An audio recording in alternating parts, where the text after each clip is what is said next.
নমস্কার বন্ধুরা, কেমন আছেন সকলে? এএস নেচার লাভারে আপনাদের সকলকে স্বাগত জানাই। পুজো শেষ হয়ে গেল। পুজো আসছে এই ভাবনাটাই আমাদের খুব আনন্দ দেয়। কিন্তু এই পুজোর 4টে দিন যে কিভাবে কেটে যায় বোঝাই যায় না। এই 4 দিন বাঙালি কি বার কত তারিখ মনে রাখে না, মনে রাখে শুধু সপ্তমী, অষ্টমী, নবমী ও দশমী। সেই দশমীতে প্রতিমা বিসর্জনে সবার মন খারাপ হয়ে যায়, আবার অপেক্ষা করতে হয় একটা বছরের। তবে 4 দিন ধরে প্রতিমা দর্শন সত্যি অন্য স্বাদের, বিভিন্ন মানুষের কাছে বিভিন্নভাবে ধরা পড়ে।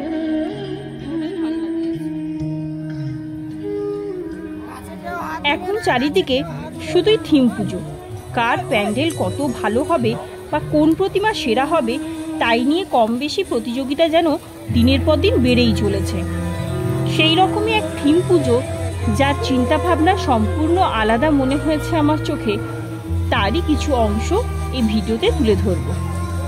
আমার এই ভিডিও তাদের জন্য যারা এবছর পুজোতে ঠাকুর দেখতে বেরোতে পারেননি, যারা এই প্রতিমা বা প্যান্ডেলে দর্শন করতে যাননি, আর তাদের জন্য যারা এই নতুন ধরনের চিন্তাভাবনার সম্মুখীন হননি। চলুন তাহলে আজ আমরা ঘুরে আসি চিরসবুজের দেশে।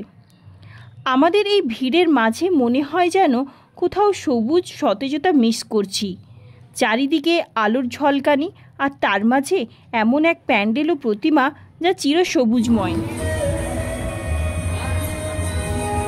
এই যে ছবিটি দেখছেন, পশ্চিম মিদনাপুর জেলার খড়গপুর শহরের একটি জায়গা। এটি কোনো বিখ্যাত স্থান নয়, তবুও যেন এক জায়গা করে নিয়েছে। প্রায় 7,000-এর বেশি গাছের সম্ভার নিয়ে বানানো এই মণ্ডপ। এখানে কিছুক্ষণ দাঁড়ালে মনে শান্তি মিলবে। প্রতিমাও যেন শান্ত হয়ে দাঁড়িয়ে রয়েছে, হাতে কোনো অস্ত্র নেই, যেন এক শান্তি বাণী বহন করছে। এই চিত্র সত্যি মনোমুগ্ধকর, শান্তিময়, মন ভরে গেল।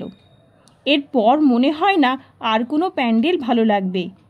চারিদিকে থিম পুজোর মধ্যে আড়াল থেকেই উঁকি মারছে এই প্যান্ডেল ও মণ্ডপ, যা আমাদের মনকে কিছু সময়ের জন্য প্রশান্তি এনে দেয়।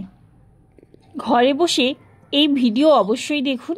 ভালো লাগলে লাইক, শেয়ার এবং সাবস্ক্রাইব করে দেবেন। সবাইকে আমার চ্যানেলের তরফ থেকে শুভ বিজয়া দশমীর শুভেচ্ছা, ভালোবাসা ও অভিনন্দন রইল। সবাই ভালো থাকুন, সুস্থ থাকুন, আনন্দে বাঁচুন। ধন্যবাদ।